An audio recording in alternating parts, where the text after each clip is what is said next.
My name is Bertrand. I'm a composer from Canada. I write mostly music for symphony orchestras and chamber ensembles all over the world, basically, and also film music.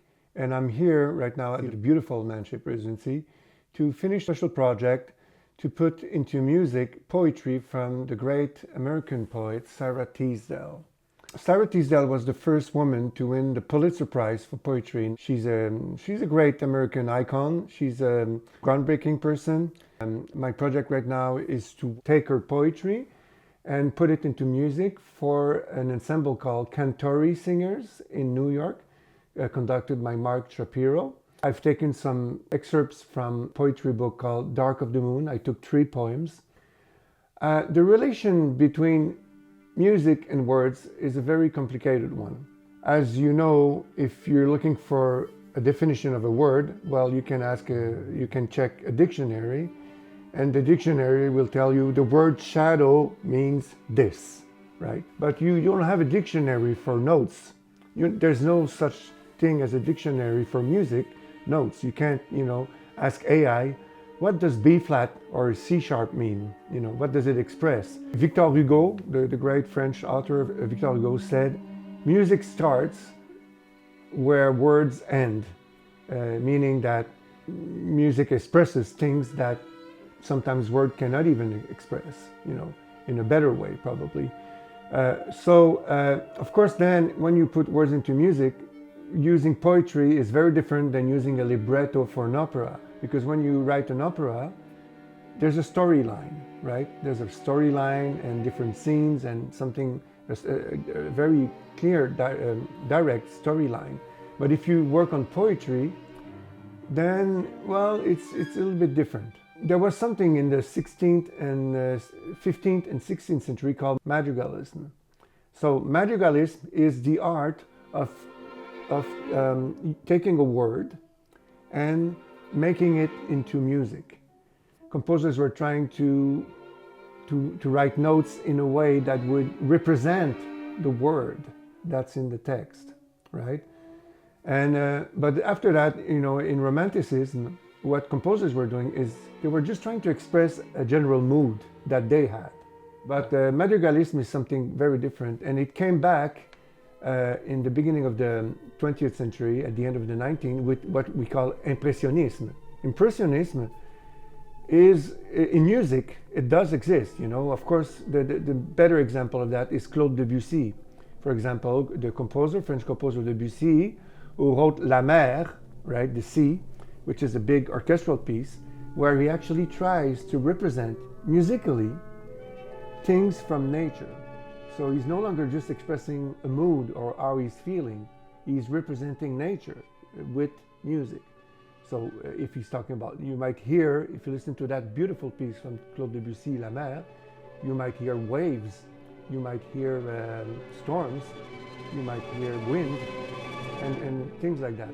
And I think that's very interesting because it means it was a big revolution when, after Romanticism, when composers such as Debussy started to reflect on nature, taking a distance towards your own emotions and trying to write music that actually is a representation of the world surrounding you, the nature surrounding you. There was another composer called Olivier Messiaen who took note of birds, was walking in the forest, would go walk in the forest for hours and then listen to bird songs and actually write them in notes with music. So the relationship between words and music is a very complex one. There's different strategies that a composer might take in order to represent the content of a text, of a poem, into music. In my case, of course, I'm using 3 poems. So I chosen these poems because I like them, obviously. So I read the poem, and then I'm hearing a kind of a general atmosphere. I'm not putting already words with notes, with musical notes. I'm just listening to the poem and, okay, I like this atmosphere. I'm going to take this poem and work on it. But then the words that are in the poem might have a direct implication with how you're writing music. There's a passage I'm working on right now. In the poem from Sarah Teasdale, it says, it climbs, it keeps climbing. I watch it away climbing high over time. So it's you know, it talks about climbing, climbing, climbing. So of course it's a very strong temptation as a composer to say, okay, I'm going to write obviously ascending music, right, for that passage. So for example here, you know, it's ascending, ascending, ascending, climbing, climbing, climbing, climbing.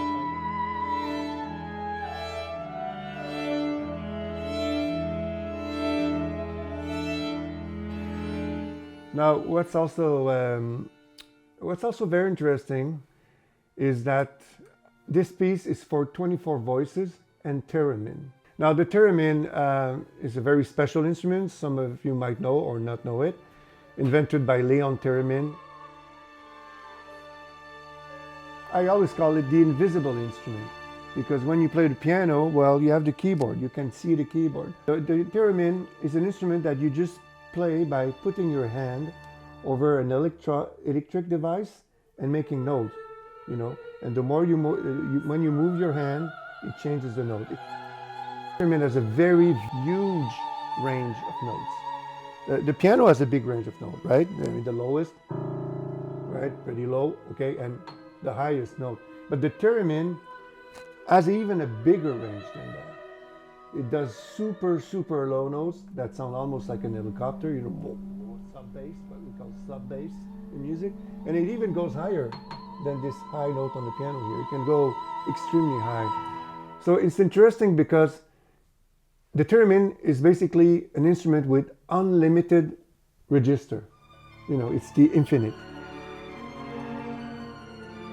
It's challenging, as I said, because there's an abstraction in poetry and there's an abstraction in music, and they don't always work together in the same way. You have to. It takes a lot of time. Sometimes I just, you know, it takes a lot of time.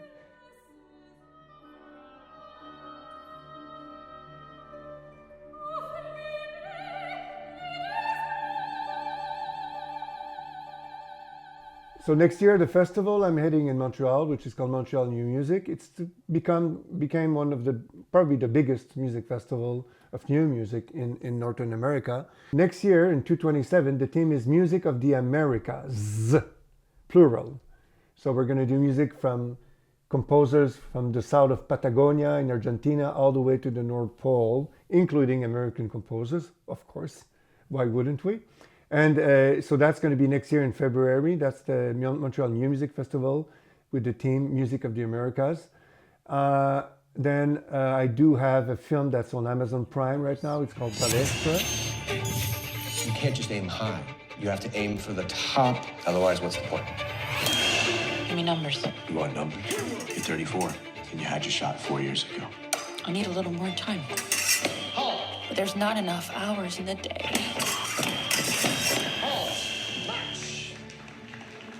Imagine if you could train while dreaming. It's a science fiction movie, Orchestra. Yeah, it's on Prime, Amazon Prime right now. You can watch it. And then this piece I'm working on, well, I don't have the exact date, but it will be played next year in New York by the Canterbury Singers. Sometimes I just don't have time to just stop and take the time. And this is the good thing about this residency here is you can lose a sense of time. It's a privilege to be here and to be able to do that here, really.